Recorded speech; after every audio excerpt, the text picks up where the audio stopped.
Hello again, everyone.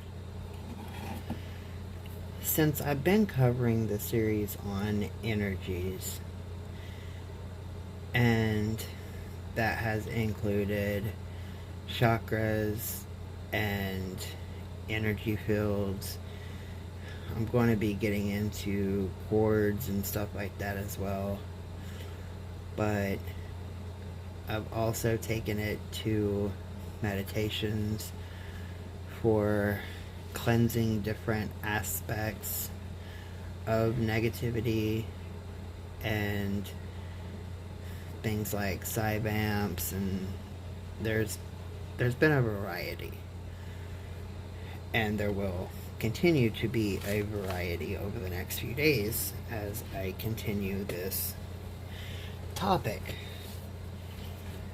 But with it being Mother's Day, I have decided to do this video about the mother-child energy connection.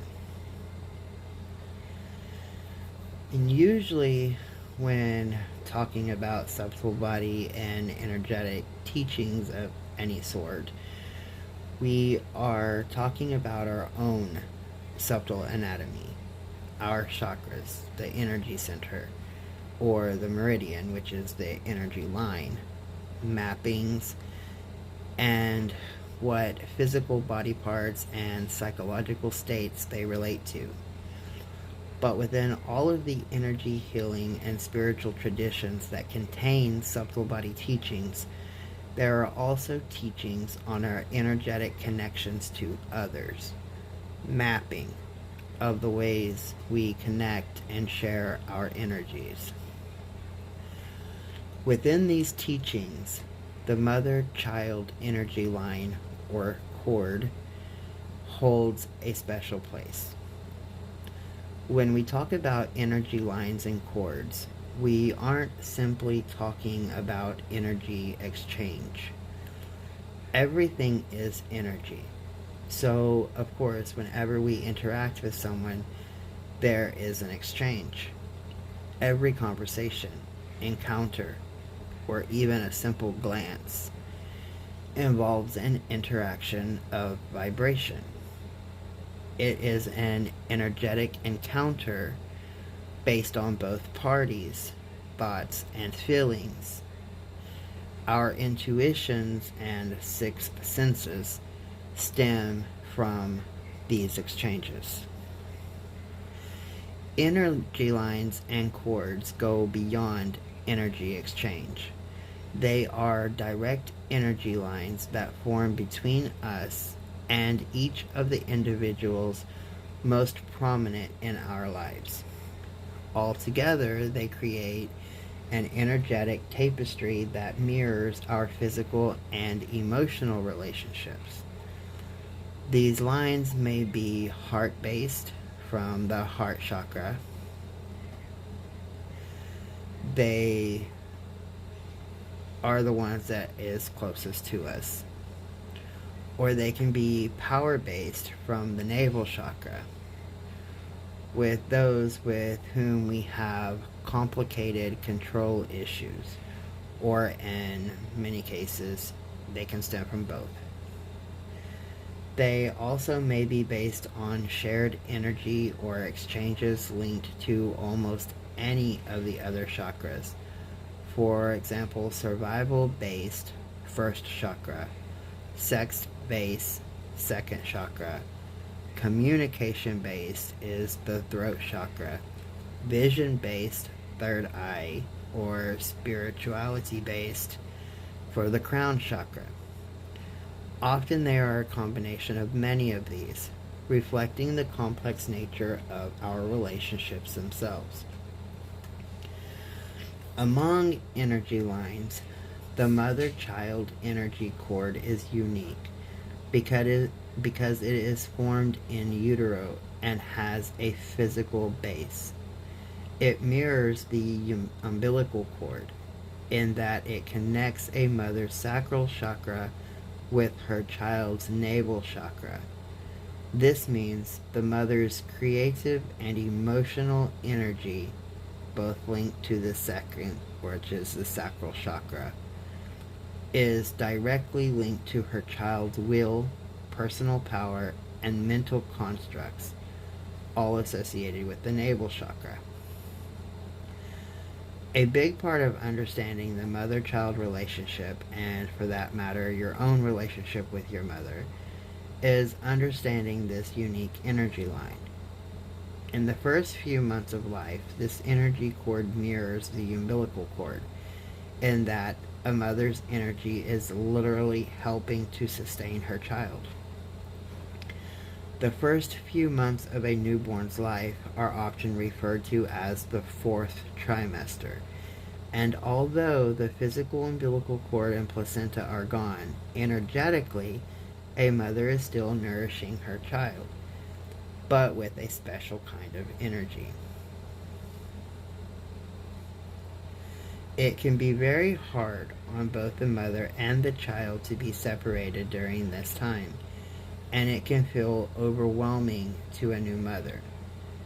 We expect to get some of our body and anatomy back after any type of a pregnancy. There's still lines connected for pregnancies that do not go full term, ectopic pregnancies. Lines are formed for everything. Okay, so the fact is that the energetic line is linked and is stronger than ever for a few months. Over time, this intensity diminishes, and the child becomes more energetically independent. The mother-child energy line becomes more of a line through which imprinting occurs, as the mother imprints mental constructs that help her child begin to order and process the world around them.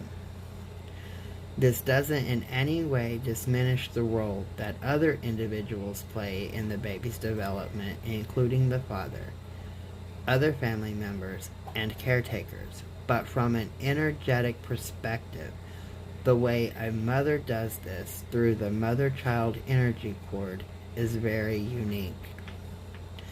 However, when a child loses or is separated from the mother,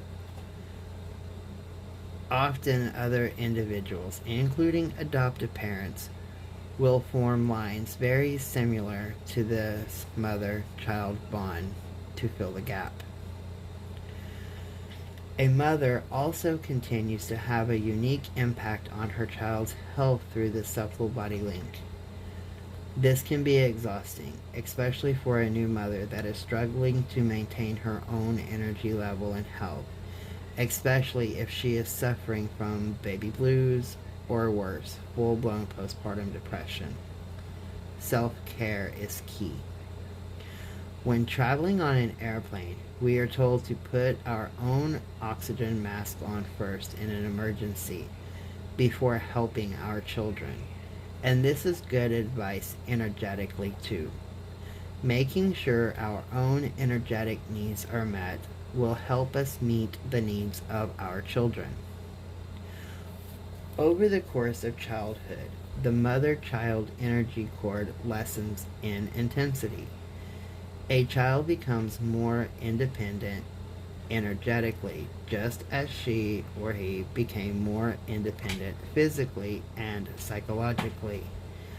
Letting go at the right pace on every level is really the art of parenting. If we try to tie our children down through this line, we inhibit their growth and their own ability to take care of themselves. We may feel we are protecting them, but in fact, we may be providing energetic functions that they will then never learn to provide for themselves. On the other hand, if we let go too quickly or too fast, or don't provide our children with the energetic connection that they still need, they may not be able to feel grounded and stable. From an energetic perspective, this is often the case for children of addicts or other parents that are not able to fully care for them on a consistent basis. The child has difficulty developing lower chakra functions of stability and personal power. The energetic foundation is shaky or incomplete. There are different theories on the phases of mother-child energy lines, but the most obvious shifts occur around 6 months, 18 months, 3 years, 6 years, 12 years, and at 18. While the intensity of the connection is shifting all the time, these age marks the more dramatic shifts in independence. Often, there are emotional upheavals around these times, if either the mother or the child resists releasing the energy line. Either side can get stuck developmentally if the line doesn't continue to lessen, and the child taking on more of his own subtle body independence and the mother allowing this to occur. So what is a mother to make of all the technical energetic information? Obviously, much of it reflects that what any mother can tell you intuitively about motherhood, that it often feels like your heart is walking around outside of your body in the form of your children, that what happens to them happens to you as well, and it is sometimes exhausting and draining, but that the bond and love is like no other. The art of managing it all, like so much of womanhood, is balance. Every moment of our lives, we are involved in an energetic weave of our relationships, and our children are foremost amongst the threads. We will best be able to enjoy our part in this tapestry when we are able to strike the right balance between meeting our own energetic needs and those of our children. We also need to strike the right balance of independence and dependence, boundaries and sharing at each point of the parenting journey. There are no hard and fast rules for how to do this. It is something that we need to feel out for ourselves day to day, month by month, and year to year. One thing that is important to remember is that balancing these lines and enforcing energetic boundaries or letting go has nothing to do with closing the hearts. Our hearts can always be open in the ways that matter, even as our subtle body shifts or protects itself in the ways it needs for us to maintain our personal power and health, and for our children to come into their own. Parenting always involves sacrifice, including energetically, but it isn't meant to be martyrdom. And in fact, we are best able to give when we have a strong personal foundation from which to do so. We are best able to love when we are ourselves firmly planted in our connection to Source, the root energy of all, and can share that freely. Dependence upon a mother is one of the defining characteristics of human life. While gestation is common in most mammals, the level of helplessness with which humans are born, coupled with the length of time it takes us to reach maturity, is unique. Dependence upon others is built into our experience, integral to what it means to be human. And while many, there's so many, may provide us care, because we gestate within a mother, or within a birth mother, this energy line is unique. And that goes back to, it takes a village to raise a child. That is why I say many, there are so many that provide care to our children. We go from us taking care of them, grandparents, aunts, uncles, older siblings, daycare workers, teachers, doctors. It seriously takes a village to raise our children. And each person has an energetic line connected to that child.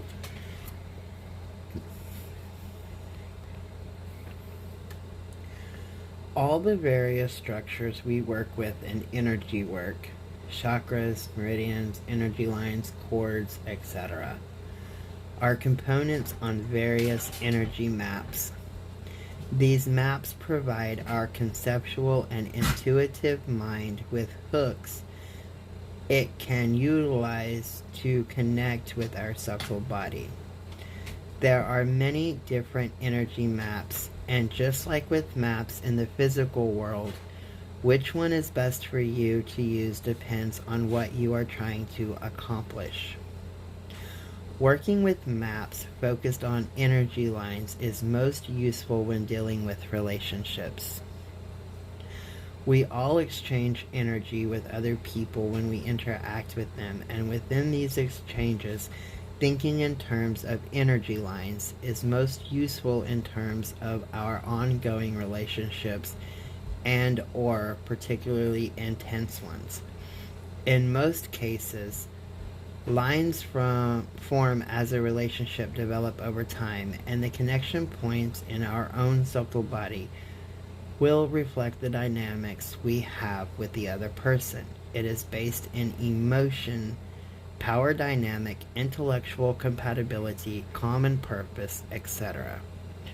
Of course, many of our relationships are a combination of several dynamics. Within energy lines, two types are unique because they developed based on physicality as opposed to interactions over time, although those interactions may impact the line. Sexual lines formed during sex, and mother-child energy lines formed in gestation, and mirroring the umbilical cord. Both these kinds of lines feel very different from other lines when you connect them with the work with them, and the energies and emotions that flow along these lines can be particularly intense, which should come as no surprise to anyone. So, what about adoptive parents, fathers, and other caretakers? Is the energy line they form with the child less valuable? No. On the contrary, there is nothing provided by the mother-child energy line of value that cannot be provided by others. Many people are not raised by their birth mothers, and a lot of individuals may participate in a child's care: fathers, partners, step-parents, extended relatives, siblings, and other caretakers. All of these individuals will develop lines with the child, hopefully based in love. The more, the better. Because of the second chakra's role in nurturing energies on the caretaker side, these lines will often involve the second chakra, especially if formed with a baby or a young child that still requires intensive physical care. In general, these are of a different type than the mother-child line formed through gestation, although there has been lines between adoptive mothers and children that have formed over time that were almost identical. However, just because the mother-child energy line is unique doesn't mean a child is missing out if they don't have a relationship with their birth mother. There is nothing provided through the line that can't be provided through other energy lines by other caretakers. It is not a necessary line. and no one is missing something essential if they don't have a relationship with their birth mother. What is necessary for any child, any being, is to have a network of caring individuals in their life. For adoptees, they have no contact with their birth mother. The birth mother child's line simply closes on its own over time. It may be reactivated if someone chooses to meet their birth mother later on, or it may not. So why bring this line up at all then? Why is it useful to know about? The value of understanding this energy line and the value of working with it through energy work or healing is usually in cases of dysfunction. Learning to close this line is particularly important if your own mother was abusive or suffered from addiction or mental health issues or experienced trauma which you may have taken on through this line unknowingly. Another possible dysfunction is if your mother did not allow this line to shift and deactivate as you become an adult and attempts to control you through it. Or, conversely, as a mother, you may want to consciously work with this line if you feel overwhelmed by parenthood, constantly anxious about your children, or know that you are inhibiting their independence more than you should. In all these cases, whether as a parent or a child, working to consciously close or relax this line will help you to regain your energetic anatomy and balance. Is this energy line linked to epigenetics? This line is not the main foundation for energetic inheritance and therefore not the most useful for doing energy work to help toggle genetic proclivities on or off. This line is more connected to psychological imprinting, and so, as mentioned above, it is often most useful to work with in cases where someone has taken on trauma or dysfunction from their mother that is not their own. Does this line continue after death? No. This particular energy line is very rooted in the physical body and ends when either individual leaves the physical. Adjusting to the loss of this line can be very difficult in addition to the grief experienced. This is especially the case if a child loses a mother before they've reached energetic independence, or a mother loses a child before the child is grown. In both cases, the remaining individual's subtle body has to go through a major adjustment process, similar to an amputee adjusting to the loss of a limb. It takes time and compassion. However, just because this particular line ends with death does not mean there is no other type of connections that remain. There are psycho-spiritual in nature, though, usually rooted in the heart or third eye chakras rather than the navel or sacral. Certainly, there may be value in working with a spirit medium or healer to reach closure in these cases, but this is not done through working with the mother-child sacral navel energy line.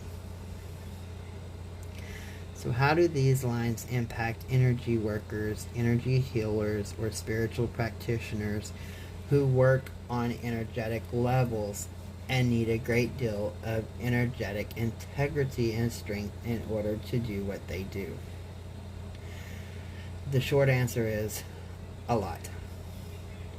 If you engage in any kind of energy healing work or energy-based spiritual practice, then working to clear the balance your own energy lines of all types is critical to both your effectiveness and your self-care.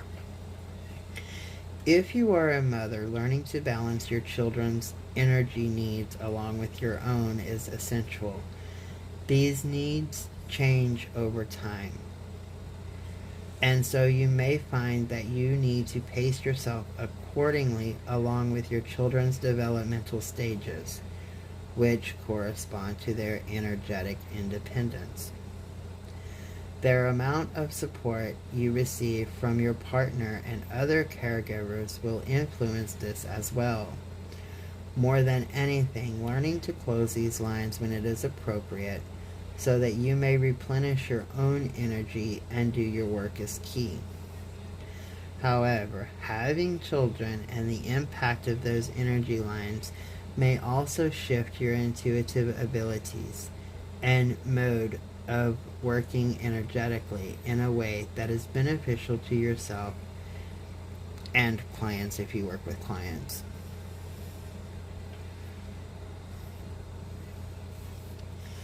So what is the basic tool for working with this line?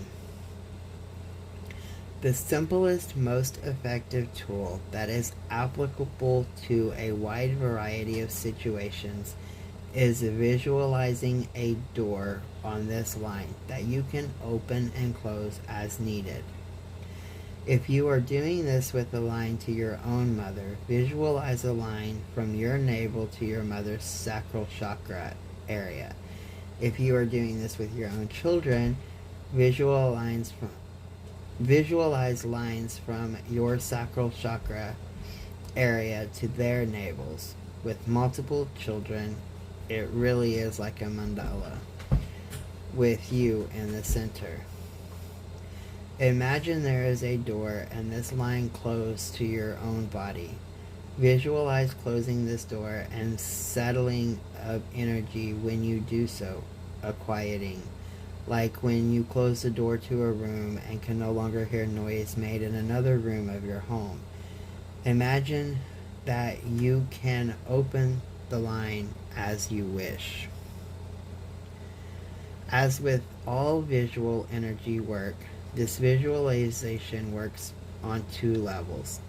Psychologically, it functions as an affirmation of I have the right and ability to maintain my own energetic integrity. It also triggers a shift in your energy body level, which over time you will be able to feel and enable you to gain control over this line. Closing this line is never meant to be punitive or done out of anger or spite. The value of this tool is for energy balanced and self-care when you need to rejuvenate, reboot, or retreat. Energy lines may also be cut or cleared or worked with in other ways. But in the case of this particular line, working with toggling it open and closed is often the most relevant and helpful. Other variations and types of work with this line are very specific to an individual's need and situation. The mother-child energy line is one of the most powerful and central in our lives, and understanding it is important for anyone interested in working with the subtle body. Learning to work with this line can greatly aid our ability to engage with our own mother and children with love and compassion. I know that was a lot. And if you're not really familiar with energy work, it probably just sounded like I was rambling on. But everybody has this line. It is connected to us, whether we acknowledge it, accept it, close it off, whatever. It's there. And the bond between a mother and a child is very unique.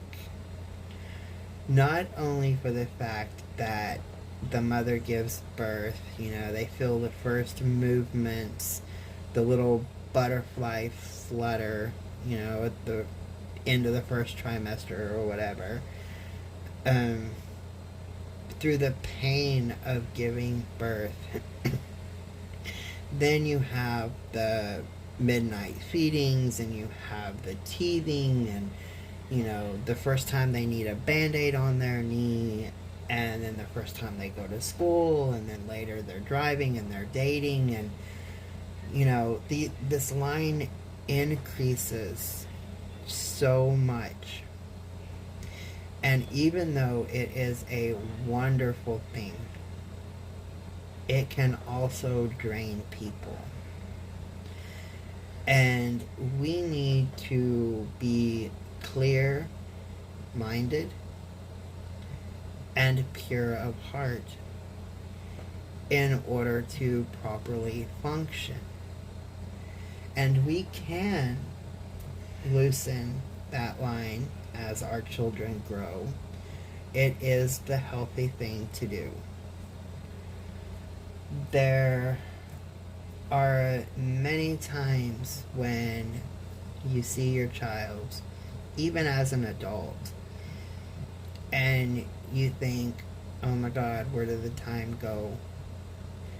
I remember when you was this big, and or I remembered the first time you rode your bike without falling off, or the kindergarten graduation where you seen them walk across the stage.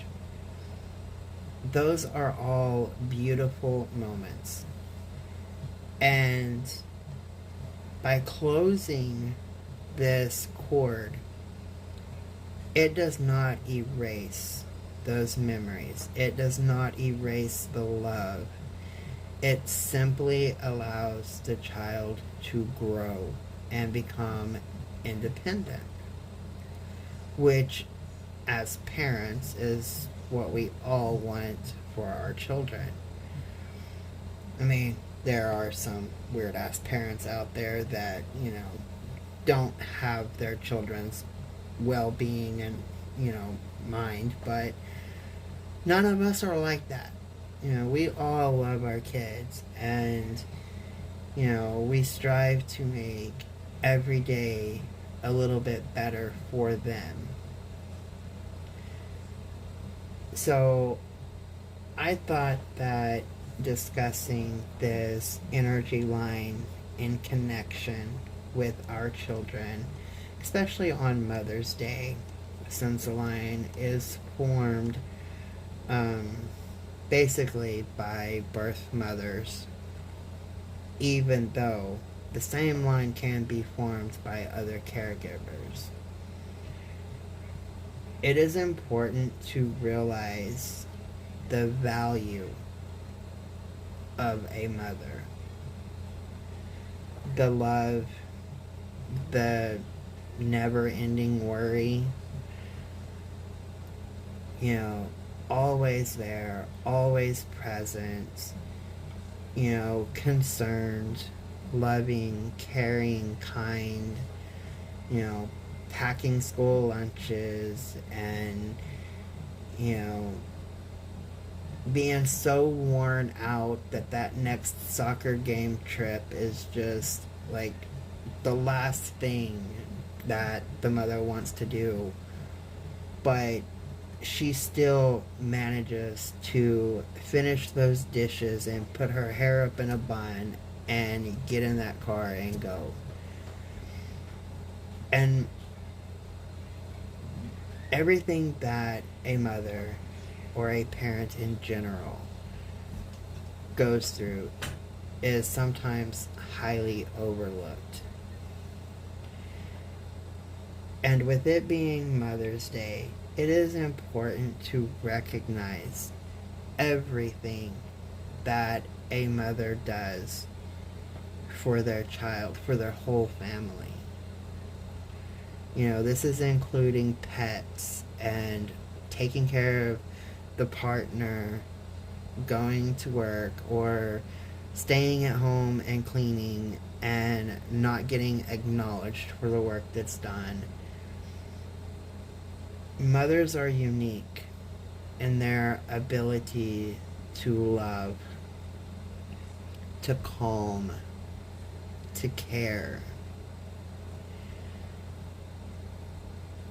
So this is a very important chord, and it affects everyone. So the role of this video, apart from acknowledging the role that mothers have with their children,